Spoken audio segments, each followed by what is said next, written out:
Het Ivan Losspul Burger. Ja, Burger maakt zich op voor een na Ivan Losspul met de titel Ik wil Libië. Na jaren successen is het tijd voor een na avontuur in de Ivan Loft. En er werden nog spelers en zangers verzocht. Maar we hadden twee mensen aan tafel die kunnen daar volle meer vertellen. Als Jol Wiemega en Gerrit Zandbergen, neem ik. Ja, Welkom. Dank u wel. Geesje, Brandloos, daar hast een lijst met vragen gesteld. Ik heb een wereld aan vragen kleerlezen. Dus nee, maar die hebben losvol. Je zie je spelers en zangers. Zangers, ziet dat de vorige keer ik al in? Ik moet even denken, ik had het wist. Ik zit toen nog net in het bestuur, dus daar heb ik misschien wat harder denken als andere bestuursleden. Ja, ik. Daar zit net specifiek zangers. Er zit wel muziek in, maar hier wij zitten nou inderdaad echt voor een aantal rollen, voor in het bijzonder. We zitten namelijk een jongen de Thatcher. Een jongen de Thatcher. Ja, Oh, dat jou ik al even aan, want waar gaat het stik oer? Het speelt hem al in de jaren 80, 1984, 1984. En toen werd er een hele grote mijnwerkersstaking in Engeland. Dat worden de hele winter. En die mijnwerkingsstaking die is uiteindelijk brutsen door de regering Thatcher. Er moesten een heel soort van de minen, die moesten dicht. Er is een mijnwerkerscommunity in het zuiden van Wales. En die krijgt steun vanuit een, voor hun toch onverwachte hoek. Dat is namelijk vanuit de gays en lesbians vanuit Londen. Want die zeggen niet eens van, verrek, de politie die houdt hem nou minder met us bezig. We hebben ze al hier. En die binnen druk dwaande om al die mijnwerkersprotesten te onderdrukken. En ze vinden twee groepen, die op de eerste eigen misschien net voor het bij elkaar zitten, die vinden elkaar. En dat is eigenlijk het uitgangspunt van de vaststelling. Dus dat betekent Thatcher, stakingen, maar ik muziek, ethisch muziek vanzelfs. Een jongen de Thatcher. En is het bedoel die stakingen die ben gebeurd, maar die gay community, ja, zeker, dat is waar gebeurd. Ja, zeker. Ja. Dat is een bijzonder verhaal. Hoe kom je daar nou bij? Ja, hoe kom je het is nou, het is goed 40 jaar geleden, of eigenlijk op een kop ouder dit hier, dat de staking onderdrukt is.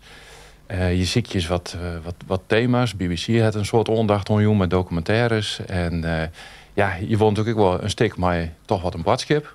De badschip hierin is natuurlijk wel mooi dat twee groepen, zoals ik zei, die op het eigen 4 uur is, dat die elkaar vinden. Want uiteindelijk was het natuurlijk hetzelfde. Hè? En daar slaat die titel ik wat op. Ik wil Libië.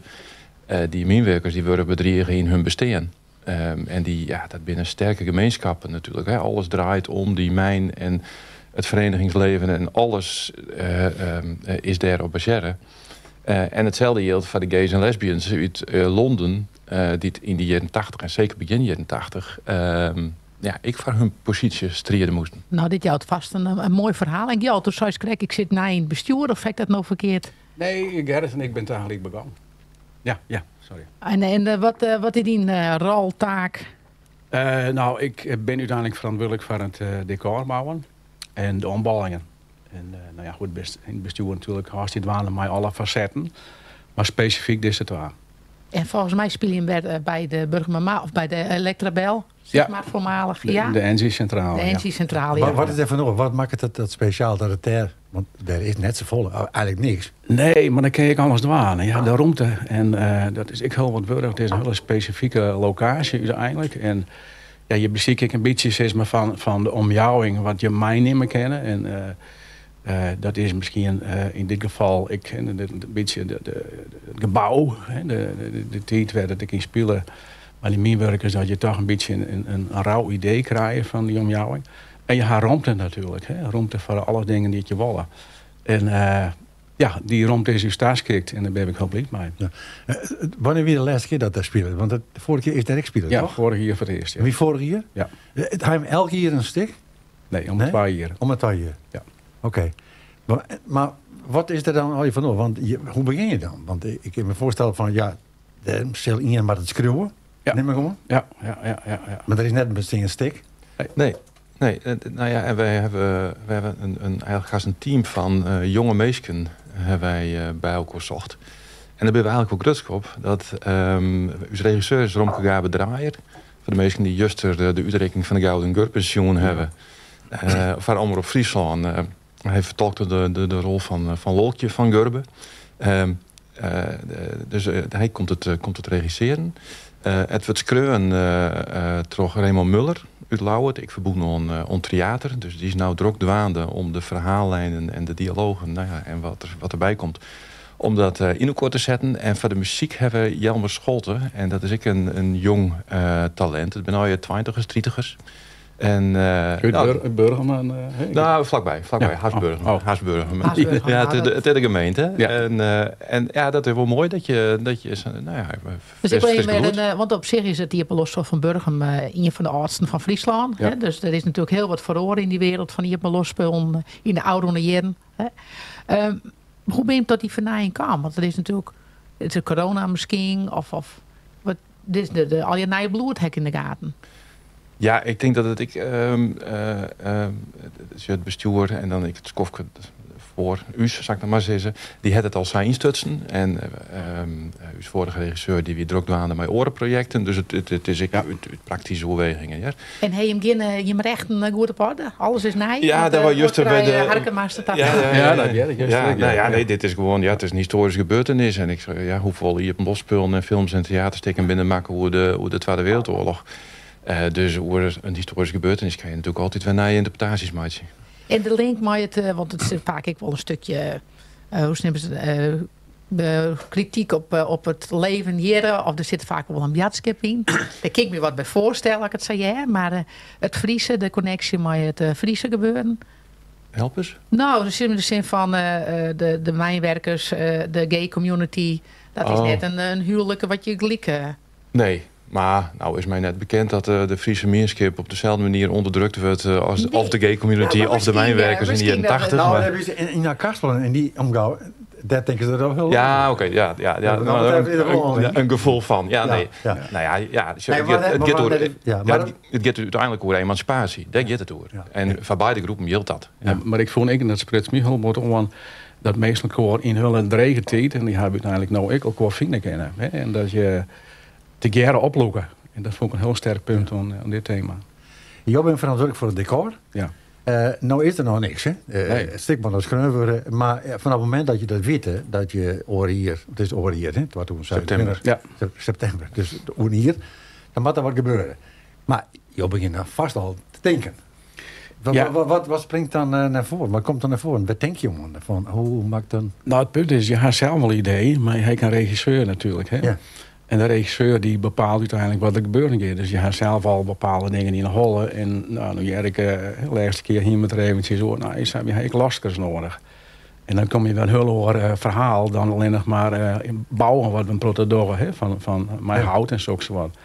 En dus ik dwam me er nog helemaal net echt een voorstelling van te maken. Want je kent zo ook nog digitaal aan of virtueel, zeg maar. Dus er zijn al je mogelijkheden. En hij shot ik meer naar die kant. Dus hij wil eigenlijk veel minder dingen zien litten, maar meer om een verbeelding op litten. Zo maar het zien. Ja.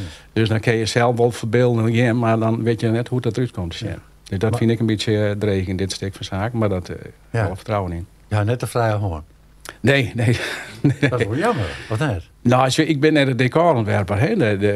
Er komt misschien niet in voor die het specifieke decor ontwerpt. En dat ben de meesten, daar de stiekem meesten. En wij zijn uiteindelijk alleen nog maar de uitvierders. Ja. En al je ideeën en haar is altijd welkom natuurlijk. Maar dat is net in eerste instantie mijn insteek geweest. Nee. Maar goed, er is al ervaring op de locatie. Dus het is net helemaal vreemd meer. Nee, in de bouwers van het grootste pad, die ben ik nog van de vorige jaren. Dus er zit een hele hechte groep mensen. En ik capabele mensen. Maar goed, we hebben misschien wat specifiekere mensen nodig. Die meer maar easy werkje kennen. Ja. De audities, die ben kwaad. Een zingende Thatcher, dat is al één ding. Ja. Die met eigenlijk wat leger jongen, denk ik, hè? Haar stem had ze toen verlegen, zeggen ze. Ja, dat is één die we ziekje. En om het even in het tier te zetten, we hebben Arone Menje is alles publiek maken. Hè? We hebben persbericht verstuurd. Binnen alle rollen die staan ik op uw website, www.iepenlospul.nl. Dus wij zien je naast een tetje, maar we zien je een hele groep jongeren of jongere spelers tussen de 18 en de 34 voor een deel van de gay community vanuit Londen. We zien je mijnwerkers. Nou, daar heb ik wel een beeld bij wat voor types dat wezen moeten. En we zien je enkele old ladies, hebben we maar vrij vertaald naar oude wierven. Dus ja, wij zien je eigenlijk van alles wat tussen de 18 en de 90. Nou ja, op oude wierven word je heel hard reageren. Ja, we zitten even... Ik verwacht je stikken wat inschroevingen naast. We zaten in de gaten. Wij zitten niks. Hè? Nee, ik zie wel in wat je gebeurt. Ja, ik zie ik niks. Bijzonder. Ja. Bijzonder. Dus dat zie je wel. En ik zou iedereen vooral oproepen willen van, ben je nieuwsgierig, zoek even op de website, want daar staat mooi omschreven, maar de data, mijn inschroefformulier en eigenlijk alles wat je weten wil, staat daar wel. Ja. Was de ervaring, hè? Maar... Ja, nou. Ja. Ik zou het hetzelfde zeggen. Dat hoeft net per se. Daar ben audities voor vanzelf. Ja, ja. Hè? Dus als er iemand is die geen ervaring heeft, maar die kan prachtig spelen, jongen. Dan moet je dat vooral zien laten bij de auditie en dan komt dat boven wetten. Dus, wees net benauwd. Absoluut net. Tegen ik zei van week zei ik een recensie van een film in de Leeuwarden Krant, ik daar weer en dat was gewoon een man en die in principe wat er weer. Maar die hier nog nooit voor een camera staan. En elke keer weer lyrisch hoe die film en vooral hoe die man acteert. Dus het gebeurt vaker. Ik heb best wezen dat er verborgen talenten ben. Verborgen talenten. Maar ik heb vooral vrouwen, Luc, dus ik weet het. Nou, nee, zeker net. Ik man, al heeft in... Kom erbij. Ja. Goed. Nou, en wanneer ben je audities?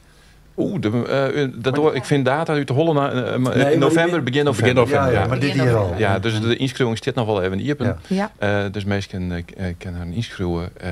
En dan november, dan beginnen we met een selectie. En dan werken we het aan naar september volgend jaar. Want dan is het zo 4. Ja. Het lijkt het nog 4 voort, maar soms gaat het. Ja. Gaat hartstikke goed. Ja, dat is ik benij, september, want anders houden we het al Ja, in ik hoop juni. dat ik weer te maaien. Ja. En waarom is dat? Nou, om eerlijk te wezen, bij de burgermarkt in juni, ik had het zelf west, want ik had net verwacht dat je last van Knop. Oh, Het is al iets misje. Ik dacht dat ze alleen nog in januari weer, maar ze zit ik bij de burgermarkt. En nou, daar ben je net van. daar ben ik net blij van. Op zich voelde ik nog wel wat aan, maar als je dat voorkomen kan en terug in Noord-Wana te spelen, dan mag je dat doen. Maar de gele list uitbloed is, hè, dan is het gebeurd met de knop. Zit dus altijd. Ja. Nou, wie me voorstelt, haal je die gele list dan voor. Zo werkt het net ook. Dat werkt het net, nee. Dus nou ja, een heel pragmatische reden. Maar goed, in september kan het heel mooi waar zijn, toch? Ja, en het had het voordeel dat je dan volle meer miljardwerken kent. Dus ja, dat zuster natuurlijk. Ja, dus iets kouder. Ja, dus dan komt het misschien ook nog maar uit. Dus dat had ik zijn voordeel. En maaien is ook altijd een soort vakantiedagen, feestdagen. Dus ik denk dat september misschien wat meer concurrentie, maar... Ja, hoe zei uw regisseur, die zei het in een steeg maar een soort cafés, daar kom ik een soort meesken. Dus dat je meerdere voorstellingen op hetzelfde moment hebben, dat die houdt helemaal niet. Ja, dat het ergens een rijnt, dan druppelt het hier. Zei het. Ja. Oké. Gerrit Sandberg en Gjalt Wimminga, 10 dank voor je komst. En succes de komende tijd. En we zullen vast nog wel eens een keer praten rondom de audities. Ja, zeker. Hoe het gang is.